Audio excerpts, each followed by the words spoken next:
All right, welcome, and just want to thank you all for participating in Supernova's demo day. I'm Barry Stamos, the CEO and co-founder of Supernova, and we really thank you for being present here now, regardless of if you're tuning in live or joining us asynchronously.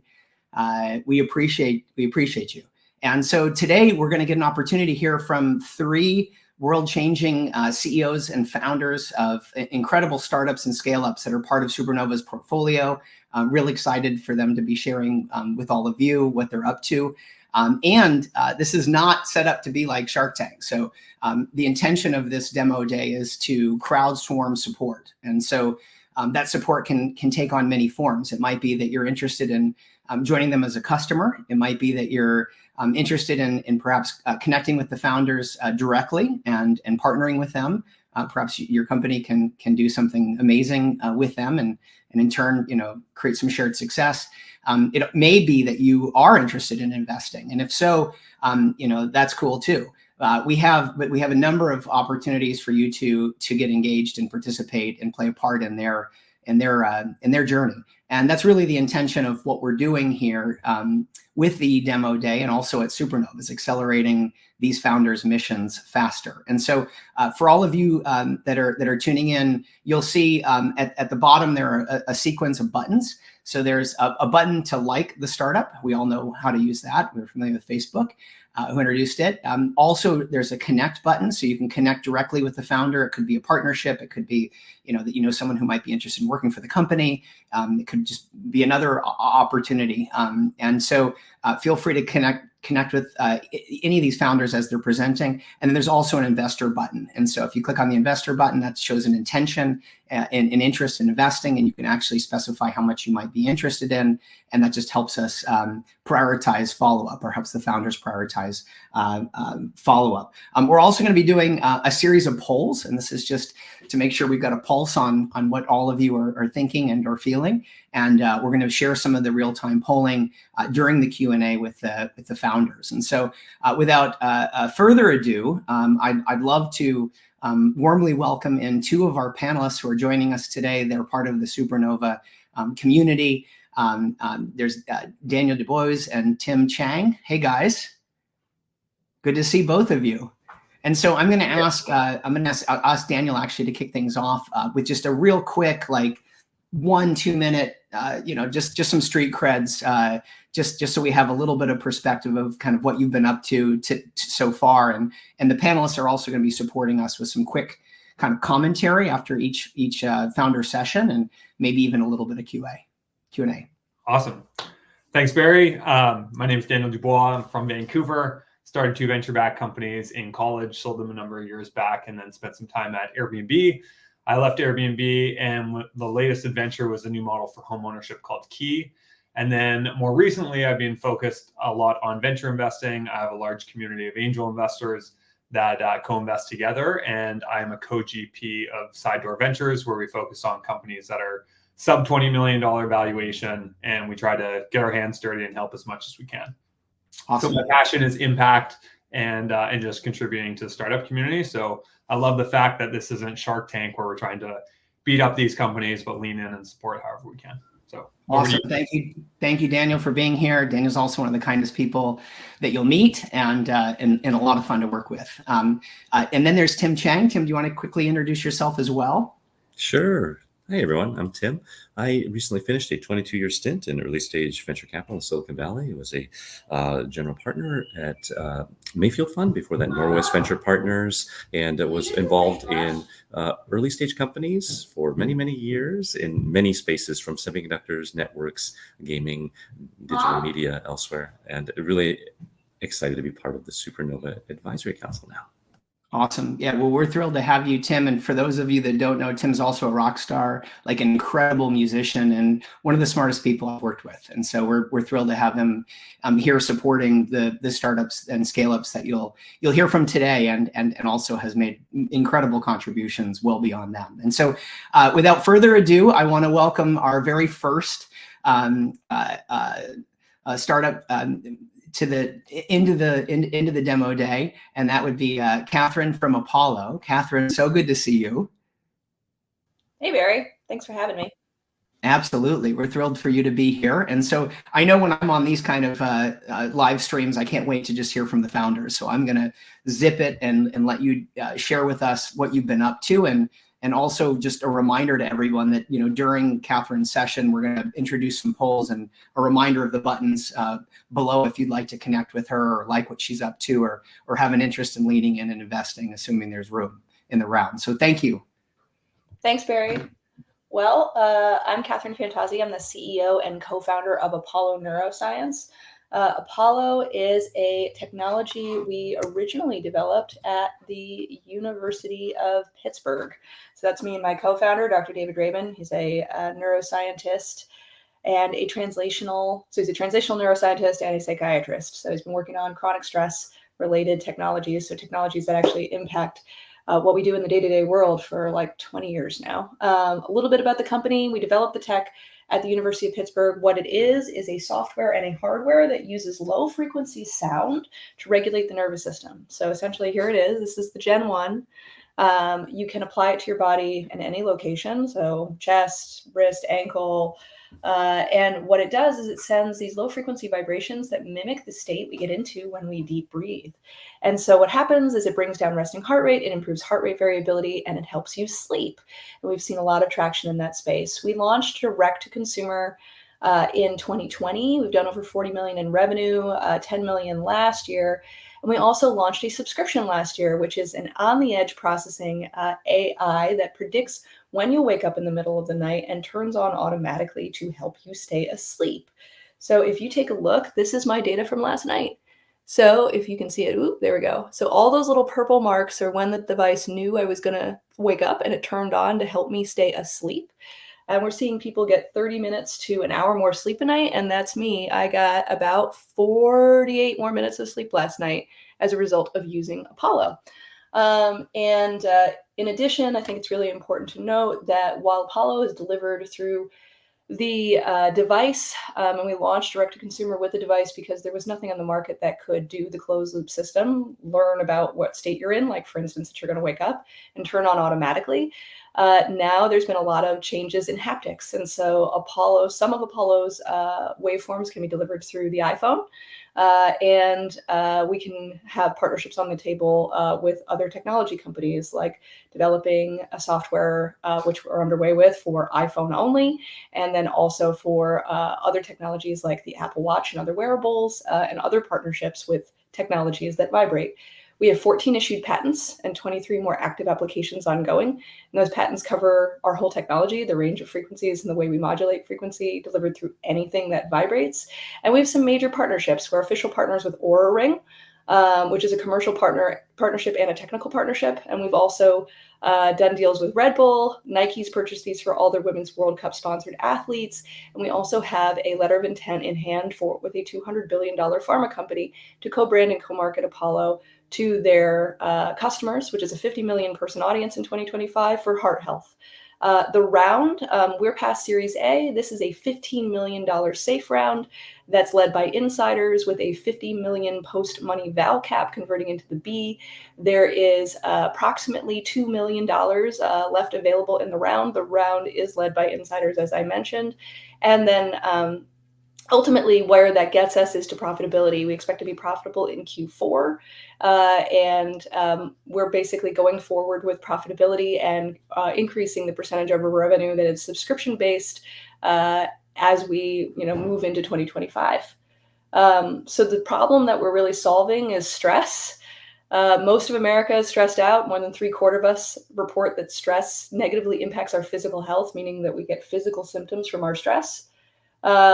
It dysregulates. If you're not familiar, stress dysregulates your cardiovascular health, your sleep, your metabolic health. And in the short term, it makes you feel lousy. In the long term, it can really tax your body and create disease. And so Apollo was a technology that we developed originally when we were working with patients with PTSD, because while meditation and biofeedback and breath work and these techniques really do work, the challenge is that you have to practice them regularly and you have to remember to do them in real time when you're stressed, which very few of us remember to do. And it's not because we're lazy or have lack of willpower. It's because when you're under stress, your body is physiologically less likely to do something calming. It's trying to get you out of that situation. And so Apollo is essentially wearable meditation. And that's what we've shown. So as I mentioned, Apollo started in the lab at the University of Pittsburgh. We've run 13 clinical trials. The results from this trial are with our real world trial in 1,300 people that we tracked for 3 years in a partnership with the Oura Ring. And what we found is that people who used Apollo during the day and at night got 30 more minutes of sleep a night, but most importantly, their cardiovascular metrics of stress and their sleep improved commensurate with what you'd see from a meditation routine.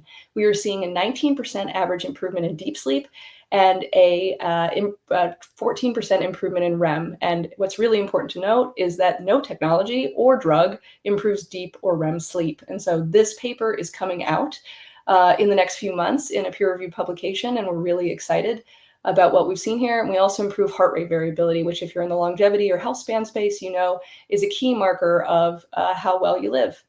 How Apollo works is simply that it's got an app that controls it. You choose a vibe. So I'll just show you what it looks like. You choose a vibe. So if you want to feel more social or you want to help yourself sleep, you want to relax, and it turns on a program that helps your body transition to that state. Apollo really works like music. Music can calm you down, and music can make you more awake and more peppy, and Apollo is music for your body. And that's how it works. And what really makes us different from everything else on the market is that other technologies read, they pull in data to tell you that you're not sleeping well or that you need to take more steps or that your heart rate's high. But we actually use that data to generate a custom therapy to your body. So the Apollo AI, which is our subscription, actually pulls in data from the device itself to know when you're going to wake up and turn on automatically. And we also partner with others like Apple Health and Oura Ring to pull in data to understand what is your state, how are you doing, how's your resilience, how's your stress, and actually customize the therapy to you. And there's more coming on that front, which is really, really exciting. And this is how we work with other companies. So Apollo is a complement to other devices. We pull in their data and do something with it. We have a partnership with pharma, as I mentioned. And as we move forward with our software options, we can actually partner up with other meditation apps to enhance and make meditation content better by having your phone, for instance, vibrate while you're listening to Calm or Headspace. So to actually help you drop into that experience and improve your access to meditative states. A little bit about the IP, as I mentioned, we have 14 issued patents covering the technology delivered through anything that vibrates, like your phone, your Apple Watch, and other technologies, and also the closed loop system for understanding someone's state and responding to it. And we also have a patent for mitigating the side effects of medicine-assisted therapies like chemo and dialysis. We just wrapped up a trial with women with metastatic breast cancer showing that Apollo reduced their pain and fatigue symptoms, which is coming out soon, and Apollo is being used in thousands of ketamine patients for depression. A little bit about all of our academic partners, the Denver VA, the UPMC, at Pittsburgh, UCLA, Michigan State University. All of our trials have been paid through grants and through our academic affiliations. And I can tell you a little bit about the scientific advisory board and some of the superstars that we partnered with to validate Apollo and find new use cases for the technology. As I mentioned, the company is going to be profitable in Q4. That's just based on unit economics. We had a 76% gross margin in March, and that just continues through the end of the year. A little bit about the AI I mentioned. This is the subscription that uses data to customize the therapy to you. We importantly have an 80% retention rate. So 80% of customers who subscribed last year renewed their subscription, and we have an 80% retention rate.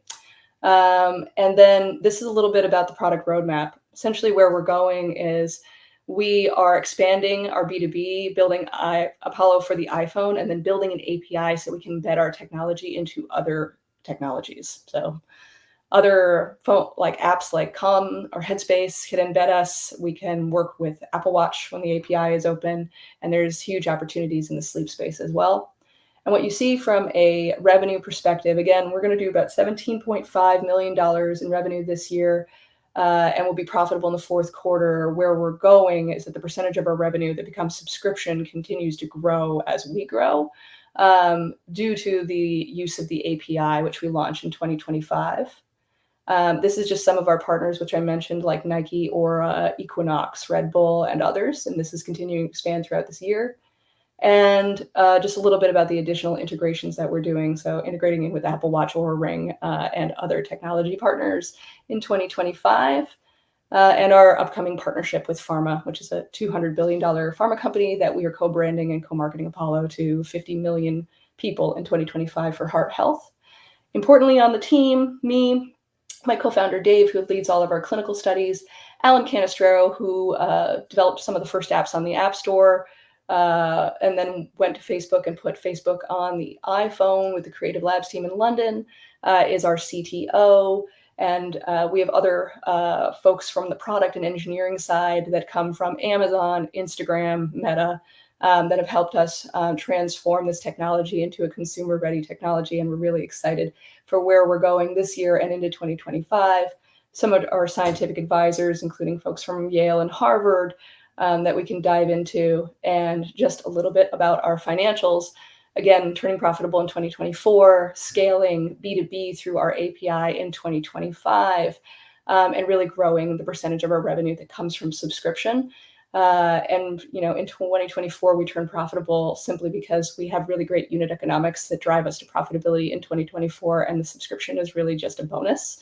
But we're really excited with where we're going in terms of our use of our AI and use of our software through multiple platforms. So thank you, because I know that was a lot very quickly.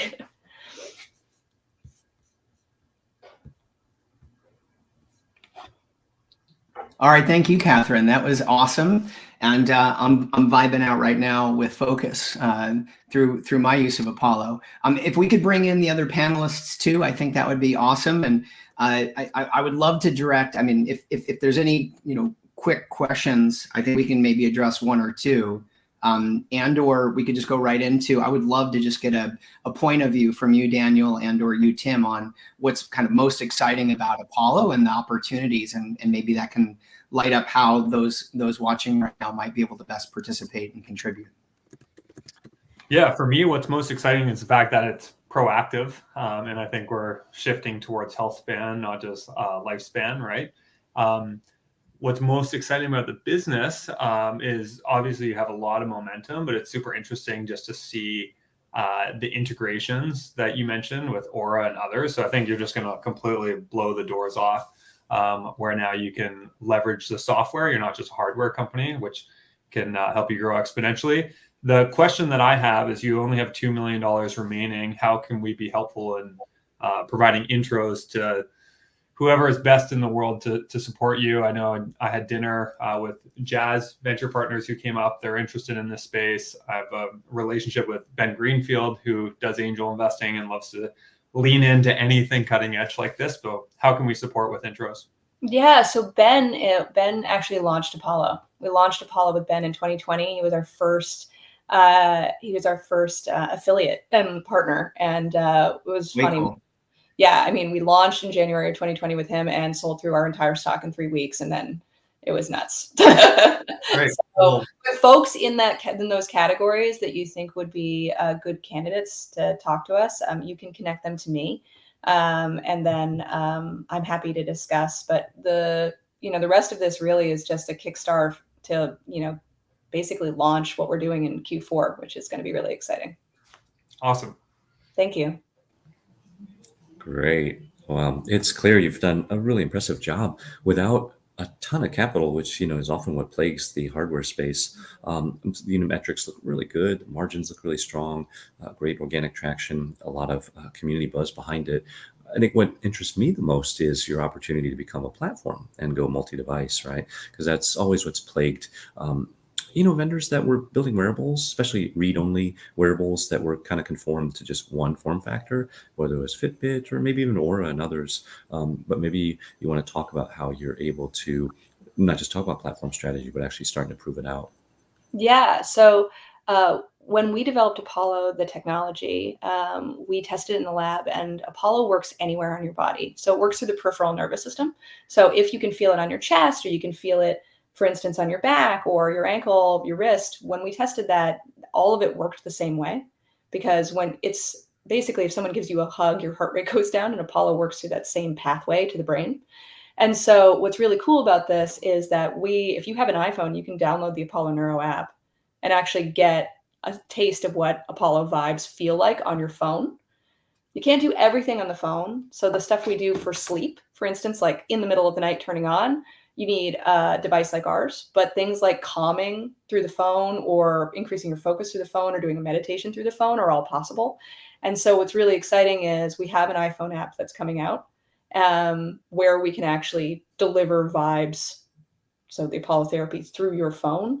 And then from there, we're building an API so that we can pull in Apollo into other technologies. And so there's a range of other technology, pretty much anything that has a haptic motor in it. So beds, other wearables, your iPhone, your Apple Watch, the world in terms of touch, we are able to actually embed. And there are different use cases depending on what that is. Even in the transportation industry, there are things that we can do there. And so it starts with the iPhone, but there's much more coming. Awesome. Well, Catherine, thank you so much. I know I've been wearing mine for about 6 months now, and I love that I can just dial in, like, my mood on demand and manage my energy. And I've also been using, Apollo AI, like the Vibes AI, just in the last 2 weeks, and have been noticing like it's automatically running and I don't have to think about it. I can set it and forget it, which is pretty cool. And so wanted to share with everybody that that's watching, if you want to give Apollo a go and see what it does with and or for you. Catherine's been kind enough to include like a promo code Supernova 15, gets you almost $100 off the device right now online. And so we can maybe post that, Blake, in the thread and make sure everybody has access to that, which is a cool way just to kind of acclimate yourself to the magic that's manifesting through Apollo. And if you do have a company, there's a corporate challenge, and also a lot of opportunities as kind of Tim called out. Big opportunity for licensing for the right organizations, and obviously I think there's maybe a little bit of room left in the round too. So if you're an aligned investor and have an interest in talking to Catherine, please click the connect or investor button. Catherine, thank you. Appreciate you. Thank you for having me. It was a lot of fun. Take care. All right, cheers. And so next up, we have Paul, who's the CEO and founder of Healthy Young Minds, which is another incredible startup that Supernova is proud to be backing. And I'm really, just pumped about all of you hearing Paul's story, why he started the company and what he's been up to through Healthy Young Minds, and how you all can potentially support him and helping him achieve his missions faster, which is a worthy one. So thank you, Paul. Thanks, Barry. And it's a pleasure to be on here. Thanks so much for including me. I'm Paul Graff, the founder and CEO of Healthy Young Minds. I've been an entrepreneur and an investor for about 30 years. I've got successful exits in both those roles. But my wife and I have 3 young kids. They're 10, 12, and 14. And our oldest has autism.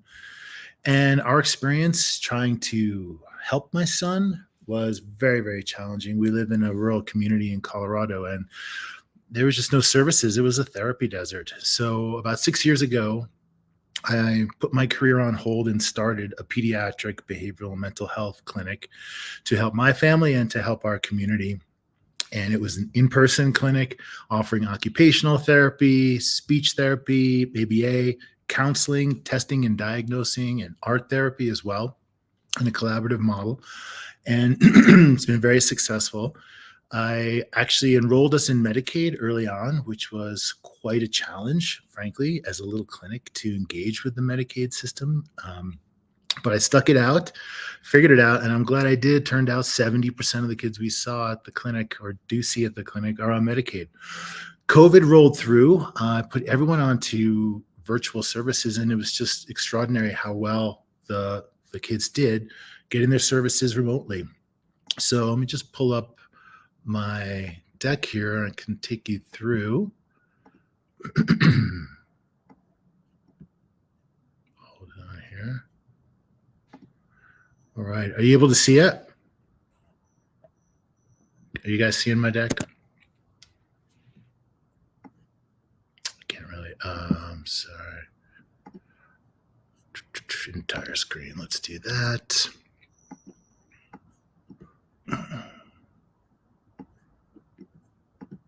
Great. Apologies. Here we go.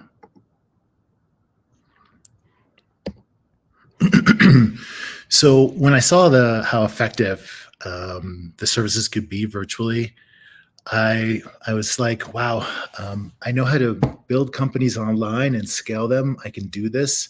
I can take this impact we're having in our local community and actually take it to the rest of the country.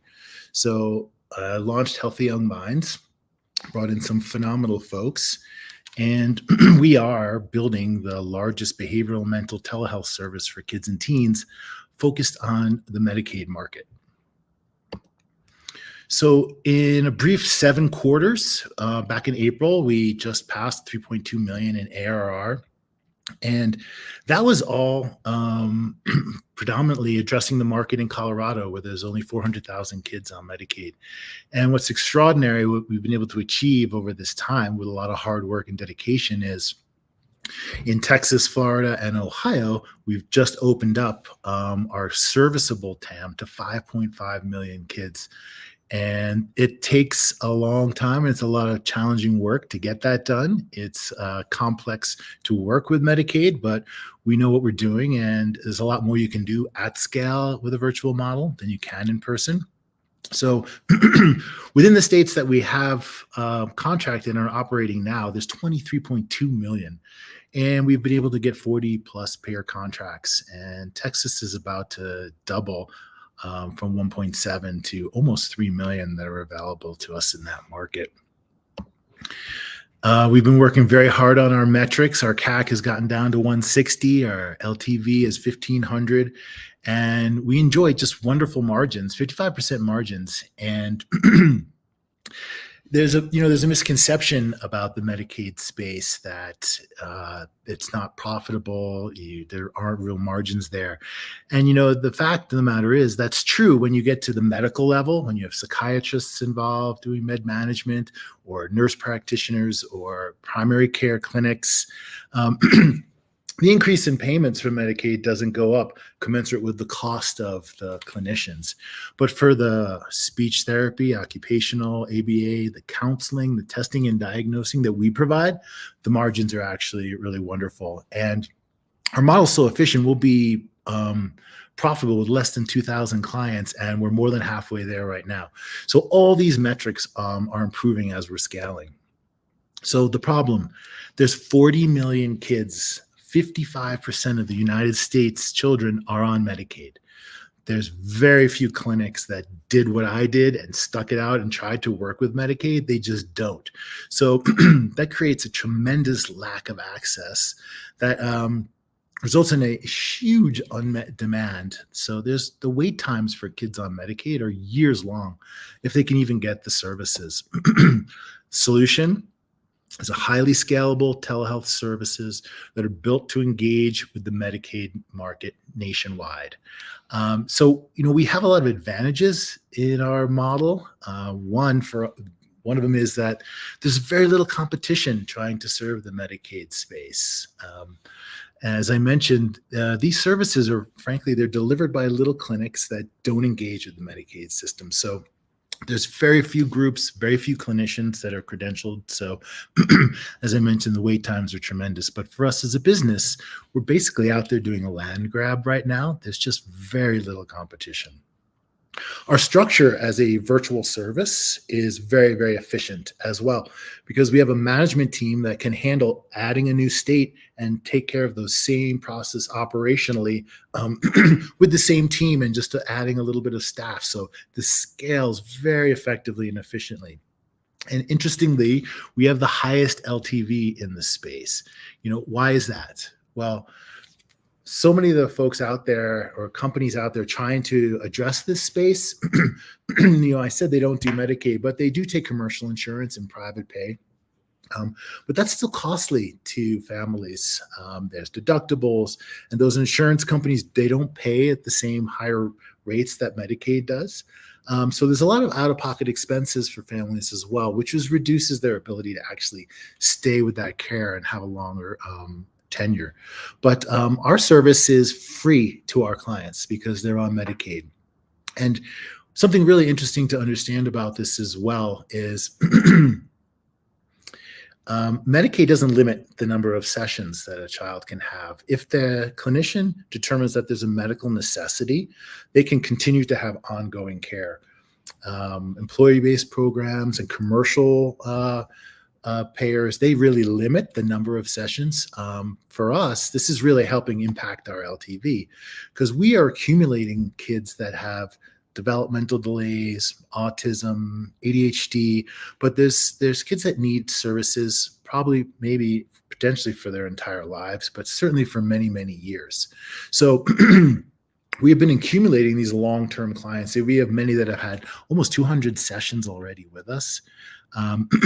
So the other advantage you'd say that's most challenging to execute is not an advantage, but because we were out early, we've been at this for almost 2 years and have the expertise, we're really building a moat around the business because the most challenging thing in this space is time. You're dealing with contracting with the state, then credentialing all your therapists with the state, then you do have to go do the same thing with each of the payers in the state as well. And it takes a long, long time. So we already have a tremendous moat around our business. So we also have some of the highest quality care because we only employ master's or doctoral level clinicians, as well as we have a higher regulatory requirements in engaging with Medicaid. And that also seems like, oh gosh, that's a bigger burden.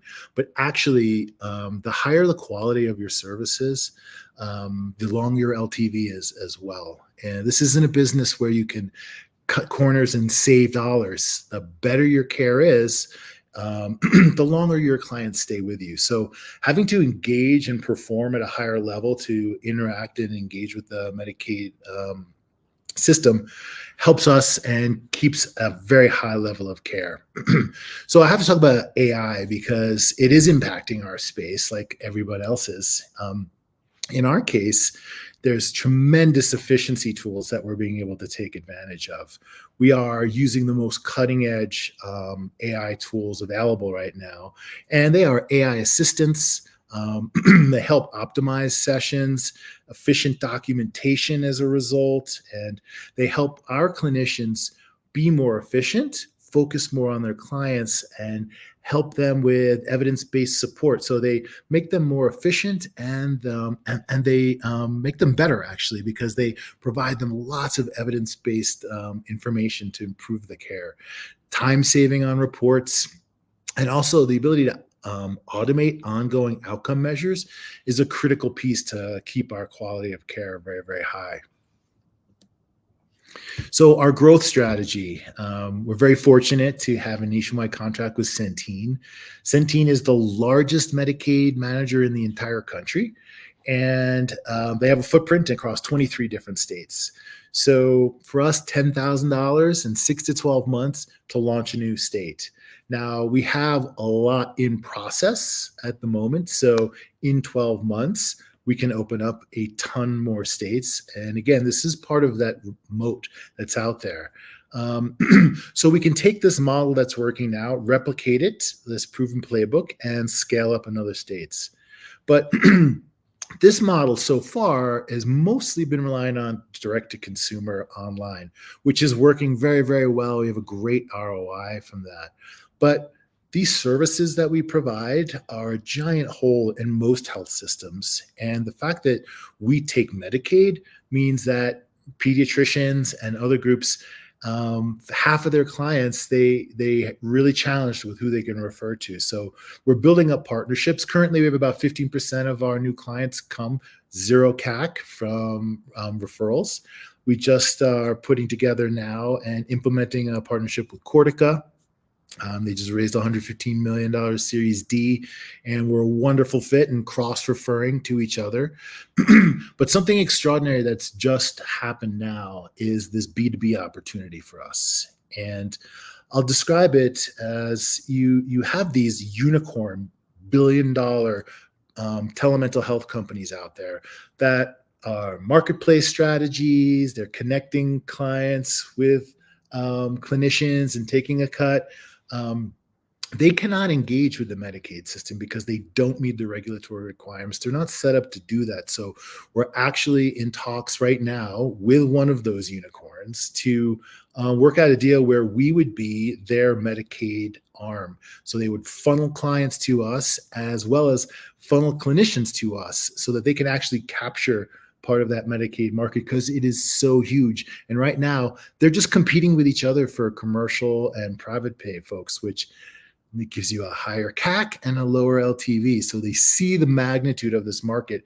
And we could replicate this deal with others of these larger players as well. So that's very exciting development that's just gone on. We have a wonderful team, amazing team. Liz Smith, my COO, has spent her career prior in operations and government. She's held senior positions at the White House. And I've seen in action how understanding how to work with government at a very high level has helped us in many cases, in many ways, because we were engaging with a government payer. Wolf Schlagman, who joined us, another exited founder, he built a telehealth company, Consultadoc, that he sold off and was acquired by Teladoc prior to IPO. So the learning and understanding he has to move us forward is just extraordinary. So I've got a phenomenal team to execute on this as well.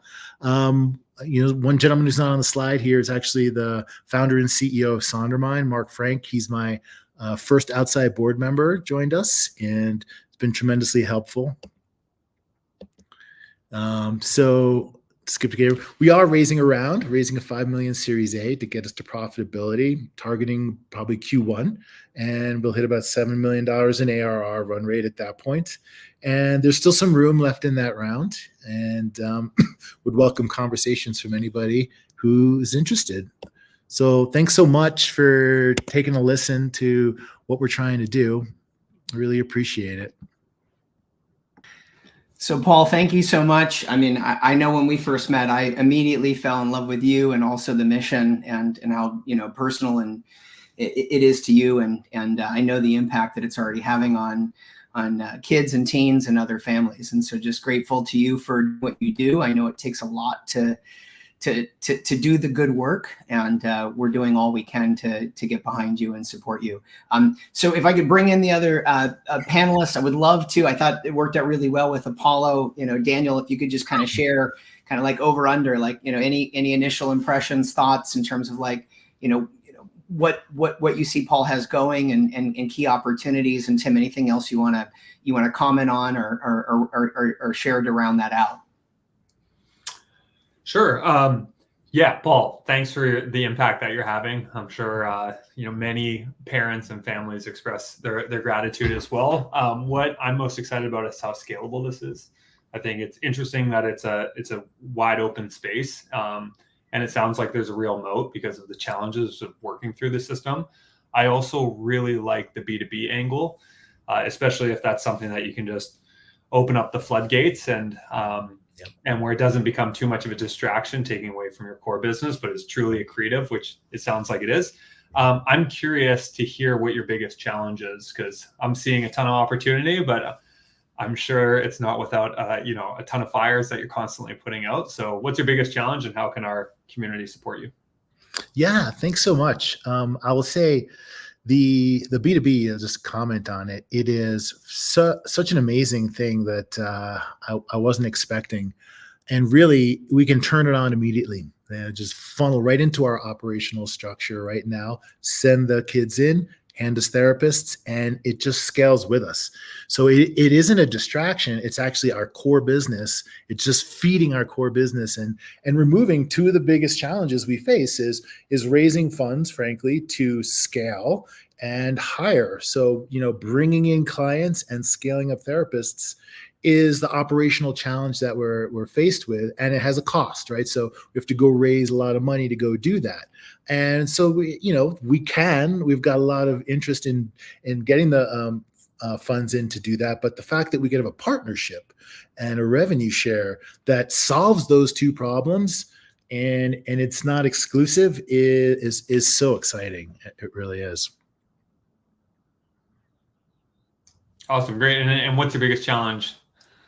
Well, the biggest challenge right now, I guess, has been fundraising. There has been this, Medicaid as a market itself is frankly, it's undiscovered, and it is really good for us from an operational standpoint because we're crushing it out there. But there are entities out there who've invested in the Medicaid space from a medical standpoint, and there's not a lot of return there. And so people hear Medicaid and their eyes don't light up. Oh, working with the poor. And what they don't realize is the government is the most reliable payer in this situation. And for what we do, the margins are just tremendous. So it is this undiscovered space that I only became aware of because I was in it busting my butt for a little clinic just to make the little clinic work for the people in our community. So I saw how this really worked and that the margins for what we were doing were actually really tremendous. So the biggest challenge is it's not obvious to VCs and investors out there that Medicaid is such a massive opportunity. It is to the unicorn telemental health out there that is competing with each other for private pay and commercial folks. They see it now because they're really in the space and they need to grow. Great, thank you. Tim? Great. I'll jump in here. Something that I think is unique to Healthy Young Minds is that there was immediate market demand to fulfill. A lot of companies in this space often focus on building kind of a next gen or newfangled tech platform and then try to drum up demand, whereas you start fulfilling appointments, bookings with live patients, and the analogy of building the plane while in flight. And so you've been seeing the metrics getting better in real time lately. What has been driving the improvement in CAC, in LTV? Seems like you are now leveraging more technology, workflow, et cetera, as you're improving the plane and building in flight. Yeah, so our CAC is improving because of the skill sets we have and time of really effectively managing the direct to consumer. It's the standard methods. We're on Facebook, Instagram, Google. We're on all over the web. But as over time, you begin to refine that. But a part of what's so good about our CAC, frankly, is that we're tapping into just this massive demand. So, we're not competing. I tested all these avenues out, and we have private pay folks too, but the cost to get those and the competition there was so great. We've leaned in on focusing on the Medicaid from a marketing standpoint as well, and that really reduces our CAC. But the other efficiencies are, frankly, the challenges operationally have been that we're scaling so quickly that we have to change what we're doing, expand, bring it in, have better customer journeys, and having executed on that really, really well, improves all of those operational metrics, frankly. But part of the LTV piece that is so interesting and I think unique to our business is over time, and I did mention this, but we accumulate long-term clients. These kids are desperately need these services and will for years and years and years. And by getting what they need, not just one stovepipe, just speech therapy here, or just occupational therapy, or just counseling, by having all of their services. We have kids who get 4 services a week from us, separate services a week from us. Those parts of our model are what over time is improving all those metrics as well.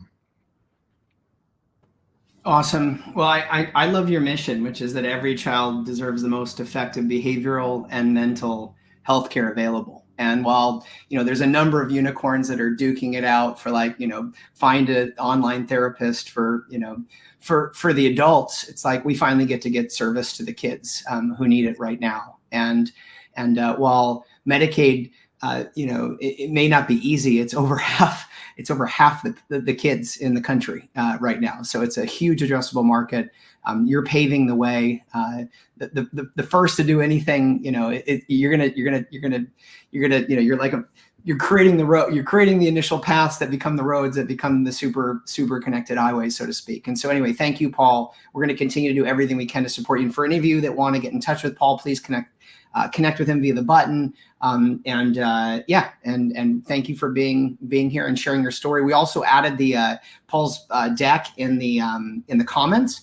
And for those of you that are watching it asynchronously, we'll make sure that Paul uploads it to his profile. So when you see the 3 startups or scale-ups that are featured, you'll be able to click on Healthy Young Minds and access the deck easily through his page. Thank you, Paul.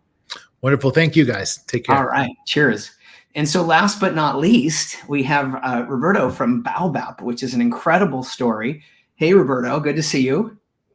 Hey Barry, how are you, man? I'm doing well, man. We're shining a light on some of you epic evolutionary entrepreneurs that are doing good work in the world that's worthy of being supported with our energy and time and resources and networks. And so, would love for you to share your story with everyone. I think we have about 15 minutes or so left. And so if you could share, a little bit about, you and what you've been up to at Baobab, and which is an incredible story, especially given, you guys kind of started and seeded out of like Y Combinator and 500 and Goodwater, and not to in any way, cast a shadow on them. I know that, many founders who've accepted money from venture capital wish now that they didn't, or we're expecting that they'd get more from those providers, which is what we're trying to do here at Supernova with our most valuable asset, which is investing our time and in supporting you and the other startups in our portfolio. So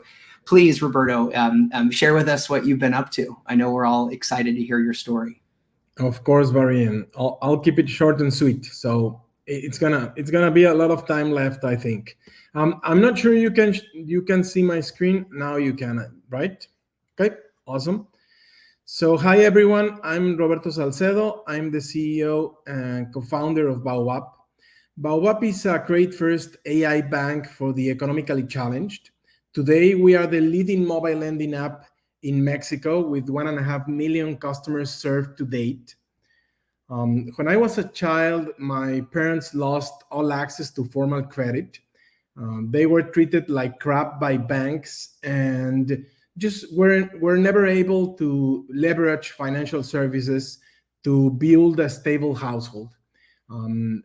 For better or worse, I became a banker and realized the problem behind all my own experience. So banks optimize for risk management and risk mitigation and profits, and forget about enabling technologies and empowering customers. And this has left over 200 million people unattended only in Latin America, producing a 20 billion underserved market. Baobab has obliterated the entry barriers for low-income people by providing an automated AI-based lending service. So we built our entire technological stack from UX to underwriting and fraud prevention. And our technology enables us to serve 500,000 active customers, lend more than $40 million per month, and have the best default rate in the market at 9%. All this while having zero, and I repeat, zero people doing collections. We are making over $100 million in annual recurring revenue, and we are set to double our size this year alone. Our capital efficiency ratio is at the 99th percentile, with just $3 million worth of equity raises. We are already profitable, which is always great to have at this stage. But this was always just the beginning for us. This was basically step number one. We are in the path of getting a banking license in Mexico and becoming the first AI-based bank in the region. With our credit risk approach, we will soon reach Colombia, Peru, Ecuador, Argentina, and within the next 10 years, Baobab will become the largest financial inclusion company in this region. We will need the support of partners who share our ambitions. So we are getting ready to raise a new equity round. So the opportunity is coming, and we are very excited for this. So today you could all get a jump start on it, and let's get to work. And thank you very much for your time. All right, amazing, Roberto. When you're building the largest financial inclusion company and you've already hit 100 million ARR, with some of the metrics that you've just shared, you don't need to say a whole lot more than that, really, in terms of your, especially given the fact you've only raised $3 million. So super, super excited about the mission, super excited about, what you guys have been able to do with the team that you had and the capital efficiency. And and pumped because we're getting an opportunity to share your story for the first time for U.S. investors and even those abroad. And so, not knowing the terms of the round, we're excited to start to soft circle, see who's strategically aligned, what opportunities they could potentially bring, and for a really awesome and worthy cause that obviously is near and dear to your heart, given the fact you experienced it firsthand. If we could bring in the panelists. I know we just kind of. We've got a few minutes here. I would love to get Daniel, your perspective. You've been doing a great job so far on the demo day, just sharing some highlights and also asking a kind of a pungent question. And then Tim too. Anything you want to share just to round things out? Tim, would you like to kick things off this time? Yeah, it'd be fun to switch up the order. Indeed. Sure. Congrats on the progress. It's really impressive. In this space in particular, where there's a lot of noise and new offerings, I'm curious, what is the strategy for how you want to position, especially for awareness building and then acquisition in these newer markets as you expand? What's the way to differentiate from what's out there?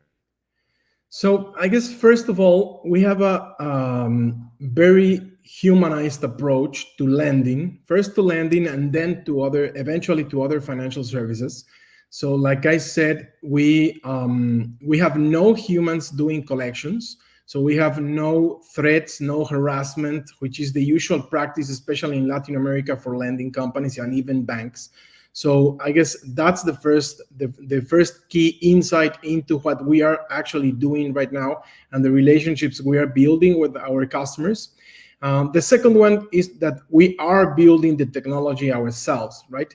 So we build the entire underwriting process, the models, the fraud prevention mechanisms, the identity verification process, the KYC. We did everything ourselves. We were very focused on leveraging technology to put it to work for our customers, right? So I think that's the positioning we are taking right now. We have a huge referral income for new customers. Basically, that's our main acquisition channel right now. We are very well positioned within the Play Store itself. We are one of the top 10 apps in finance in Mexico. So I think the idea that we are actually delivering the basic promise we are making to our customers is getting the traction for us, Yeah, that's great. Roberto, congrats on the traction. I've seen a number of companies that are similar, including ones that are focused on Mexico. And the challenge that I've always had with looking at these businesses is it kind of feels like I'm throwing a dart and hoping that I'm picking the right team. So I think the fact that you have 100 million in ARR with only $3 million of funding speaks for itself. If I was diving in deeper, I'd want to understand a little bit more of the competitive landscape, how you're creating a moat, although it sounds like scale is a moat in and amongst itself to some extent. Curious how you're thinking about this round, if there's anything you can share. Wanted to offer an intro to Angela Strange, who does a lot of fintech investing at Andreessen Horowitz, including backing companies in Mexico. So she's not shy of fintechs that are across the border. Awesome. So in terms of the competitive landscape, so there are a ton of companies trying to build stuff for this customer segment, right? And especially around lending. Unfortunately, most of them have really struggled around default rates, delinquency, customer acquisition costs, and even most of them have got into trouble because of their collection practices with the regulators, right? So we've been able to surpass all that and actually figure out how to underwrite these loans for the people we are servicing right now. I guess that's how actually we got ahead our competitors. So we have left most of them behind, and even companies that raised a ton of money more than we did, or have a lot of a lot of time. We started much time before we did, right? So I think I'm not that worried about competition because we are actually, getting amazing results with what we are doing right now, with where we are right now, and the way we service our customers. So that's, I guess, what I would say. I think we are the right team. We have founder market fit. I understood the problem firsthand because I lived through the problem. My co-founder is the CTO, and he has some similar experiences than what I did. So I think we had amazing founder market fit from the very beginning, and then we found product market fit, and then the business started scaling, right? So in terms of the round, it would be our Series A. We haven't done a priced round yet, so we got this far without a price round. So it would be essentially our Series A, but at a much later stage of the company, right? So at $100 million in ARR, it's basically another stage for us. So we're looking to partner with people that can not only put in the money, but also basically help us get to where we want to be, right? We want to go to other places in Latin America. We want to strengthen our balance sheet in Mexico so we can get the license quickly, the banking license quickly. So we're thinking of targeting growth funds, fintech funds, because of the stage of the company. In terms of how much we are going to raise, we are still working on that because we basically need to figure out, we don't actually need the money, right? So we can keep scaling the business with the resources we are making right now. So the business is profitable. So we are not in a hurry. However, it's going to be very relevant once we get the license for us to be a little bit more capitalized, right? So we want to partner with the right guys right now in order for us to get to the next stage.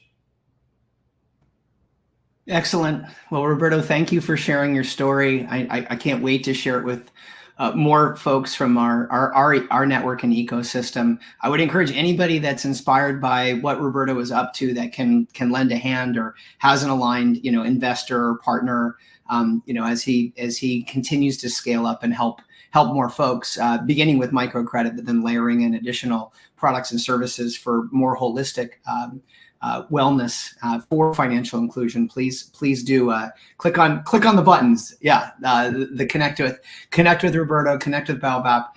Thank you, Roberto. Appreciate your time. Thank you to Paul too from Healthy Young Minds. Thank you to Catherine from Apollo. Thank you to Daniel and Tim who rocked it as panelists.